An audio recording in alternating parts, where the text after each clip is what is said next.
Hello friends, welcome to share earth your financial success YouTube channels. आज का ये video हमने स्पेशली क्रिएट किया हुआ है stock market trader and investors लोगों के लिए। काफ़ी क्लाइंट्स लोगों की क्वेरीज हमें आ रही थी कि अगर हम फुल ईयर्स में प्रॉफिट करते हैं तो हमें कितना टैक्स पे करना है। And at the same time काफ़ी क्वेरीज ऐसे आ रही थी कि अगर लॉस बुक किया तो हमें कितने साल तक वो लॉस कैरी फॉरवर्ड कर सकते हैं। क्या हमने इक्विटी स्टॉक मार्केट में कमाया हुआ जो प्रॉफिट है उसको डेरिवेटिव्स के लॉस के सामने एडजस्ट कर सकते हैं, या फिर काफ़ी लोगों की ये भी क्वेरीज आ रही थी कि अगर हमने इनकम किया तो हमें एडवांस टैक्स कब और कैसे पे करना है। तो ध्यान से ये वीडियो सुनिए, आपके मोस्ट ऑफ द क्वेश्चंस की जो क्वेश्चन है हमने उनके ट्राई किया कि आंसर बेस्ट वे में दे पाए। So let's start with the positive news. Post the budget और फाइनेंस मिनिस्टर निर्मला सीतारमन जी ने फिस्कल डेफिसिट फॉर 2025 को प्रोजेक्ट किया हुआ है 4.90% ऑफ द जीडीपी के लिए।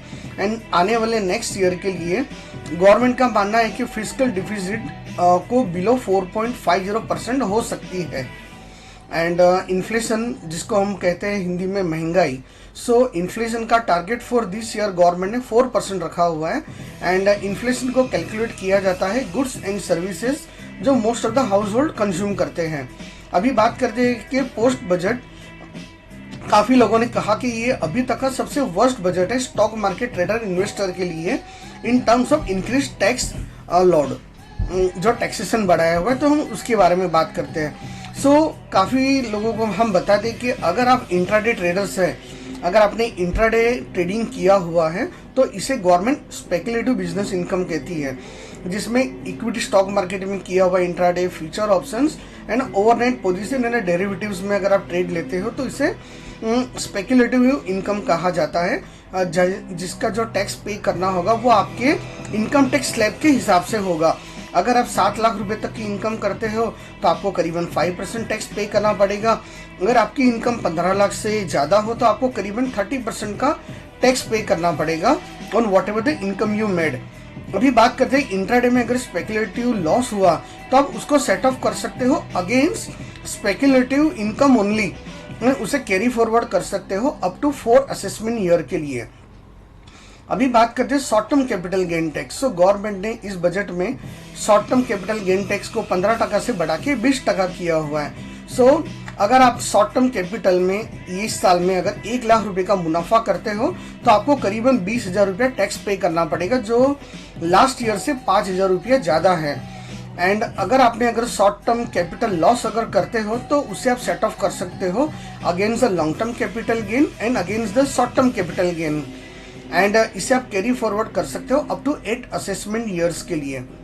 अभी बात करते हैं long term capital gain tax. तो गवर्नमेंट ने LTCG को भी बढ़ाया हुआ है फ्रॉम 10% टू 12.50%। इसका मतलब है लास्ट ईयर के लिए हुए कुछ शेयर्स अगर आपने इस साल में अगर मुनाफा कमाते हो अप टू 1 लाख रुपीज अगर आपने इनकम कमाई है तो यहाँ पे आपको 12,500 रुपया गवर्नमेंट को टैक्स पे करना है, which is up by 2,500 rupees from the previous fiscal year.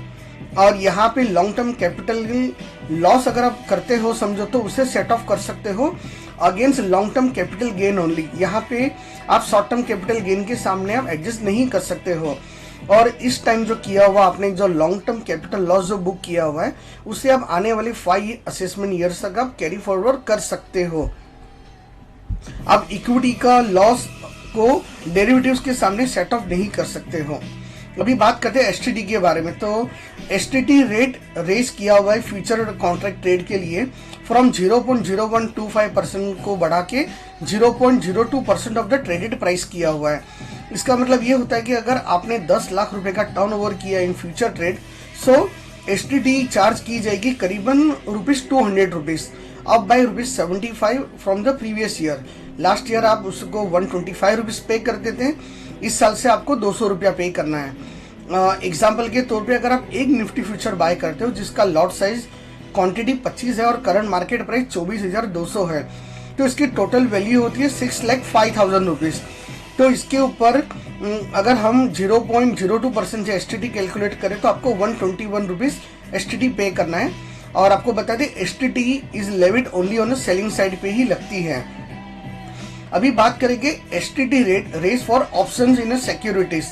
जो गवर्नमेंट ने रेस किया हुआ है 0.0625% को बढ़ा के 0.1% ऑफ द ऑप्शन प्रीमियम। इसका एग्जांपल हम आपको बता दें कि अगर आपने 1 लाख रुपए का ऑप्शन प्रीमियम अगर खरीदा है तो इसके ऊपर आपको 100 रुपया एसटीडी पे करना है। अभी बात करेंगे हम टैक्सेशन के बारे में। जो भी आप डिविडेंड आपको रिसीव होता है ड्यूरिंग द ईयर, अगर आपके पूरे पोर्टफोलियो में अगर 5,000 रुपये तक का डिविडेंड अगर आप कमाते हो तो आपको कोई टैक्स पे करने की जरूरत नहीं है। About ₹5,000 income from the dividend 10% TDS apply होता है। काफ़ी लोगों के पास फिजिकल सर्टिफिकेट पड़े हुए हैं, अगर उसके ऊपर अगर डिविडेंड आता है और उन्होंने पैन सबमिट नहीं किया हुआ है तो उनको 20% टीडीएस पे करना है। अगर एग्जाम्पल के रूप में बताया तो अगर पूरे साल में 10,000 रुपये का इनकम होता है फ्रॉम द डिविडेंड तो 5,000 का टैक्स डिडक्शन बात करने के बाद बची हुई 5,000 रुपये के आपको 10% का टीडीएस पे करना है, विच इज ₹500। अभी बात करते हैं income from the shares buyback. मतलब अगर बायबैक में कंपनी को शेयर्स दिए, अगर उसमें आपको मुनाफा हुआ तो जैसे कि गवर्नमेंट ने कहा हुआ है कि डिविडेंड के जैसे ही उसको गिना जाएगा बायबैक शेयर्स की इनकम के लिए। इसका मतलब है अगर 10,000 रुपये की इनकम की फ्रॉम द बायबैक तो आपको 10% मतलब 1,000 रुपीज गवर्नमेंट को टैक्स पे करना पड़ेगा। अभी बात करते हैं taxation of the listed instrument जो 12 महीने के हो एंड अनलिस्टेड इंस्ट्रूमेंट जो 24 महीने के हो। लिस्टेड इंस्ट्रूमेंट का मतलब होता है कि गवर्नमेंट के बॉन्ड्स, उसके बाद में आ जाता है गवर्नमेंट के डिबेंचर्स, म्यूचुअल फंड्स आ गया, मार्केट लिंक डिबेंचर्स है। तो गवर्नमेंट ने यहाँ पे जो टैक्सेशन होता था उसे घटाया हुआ है 12.5% फ्रॉम द 20%। प्रीवियसली ये 20% किया जाता था, अभी इसे रिड्यूस करके 12.5% किया हुआ है।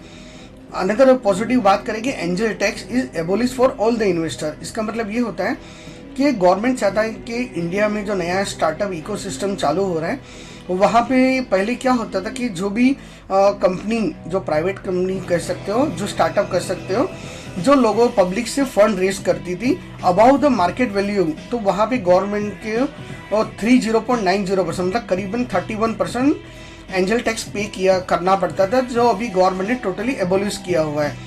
जिसके कारण गवर्नमेंट का मानना है कि आने वाले टाइम में इंडिया में नए स्टार्टअप काफ़ी ज़्यादा खुलेंगे। अभी बात करते हैं exemption limit for long term capital gain tax, जिसे गवर्नमेंट ने इंक्रीज किया हुआ है ₹1 लाख टू ₹1.25 लाख रुपीज। अभी बात करते हैं standard deduction on the new tax regime, तो इसे गवर्नमेंट ने रेस किया हुआ है ₹50,000 से बढ़ा के ₹75,000 for salary employed only. And thank you for watching और वीडियो एट अ शेयर अर्था योर फाइनेंशियल सक्सेस। होप आपको वीडियो अच्छा लगा होगा। अच्छा लगा है तो जरूर सब्सक्राइब कीजिए हमारे चैनल्स। आने वाले टाइम में हम काफ़ी अच्छे मार्केट रिलेटेड वीडियोस लाने वाले हैं which will help you to gain your knowledge and information. Thank you.